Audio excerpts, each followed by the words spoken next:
Finally આપણે આવી પહોંચ્યા છીએ કોટેશ્વર મહાદેવના મંદિરે. તો ઉપર જઈને તમને દર્શન કરાવીએ.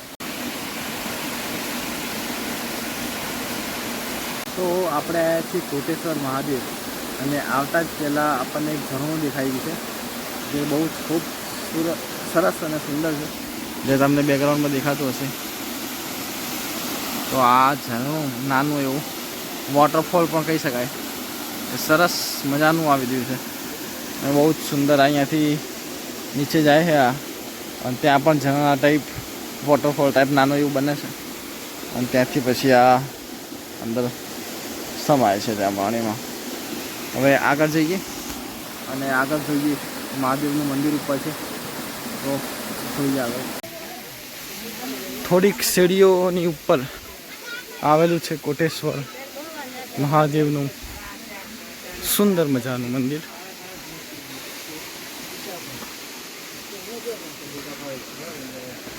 અમને એવું કે સારું છે તેમ ક્યાં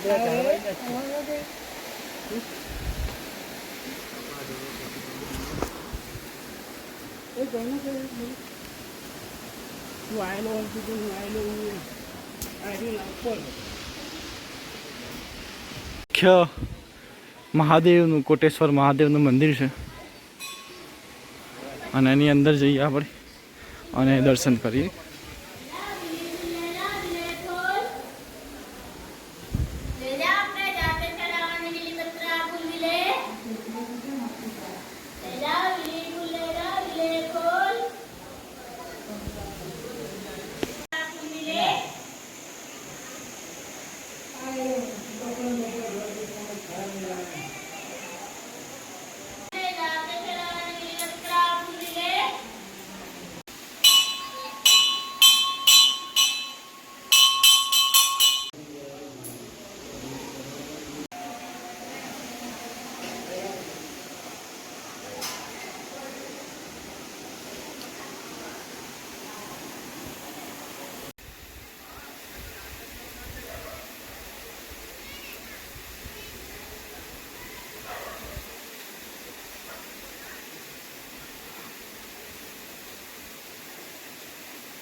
મંદિર છે, મંદિરની એક્ઝેક્ટ પાછળની સાઈડ આ બાજુ બહુ જ સરસ મજાનું કુદરતી દ્રશ્ય છે.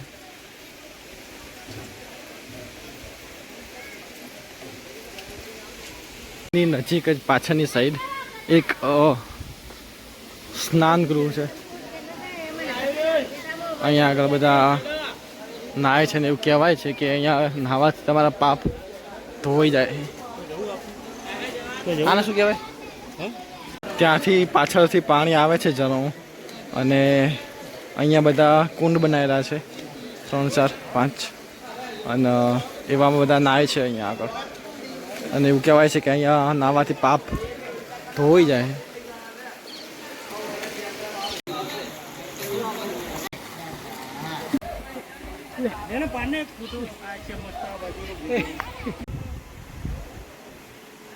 તો અહીંયાથી તમને કોટેશ્વર મહાદેવનું આખું જ પૂરેપૂરું લોકેશન દેખાઈ જશે. જેમ કે આ મંદિર છે અને અહીંયા આગળ કુંડ છે બધા નાહવાના, પાછળ ઝરણું છે અને અમે આ એની ઉપરની સાઈડ આવ્યા છીએ જે એકદમ ગ્રીનરી છે. આમ કોઈ નાહવા નહીં જતા પણ અમે આવ્યા છીએ.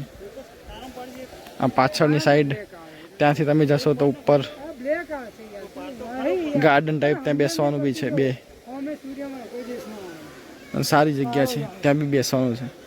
અને આ મેન મંદિર જે કહેવાય એ રહ્યો છે.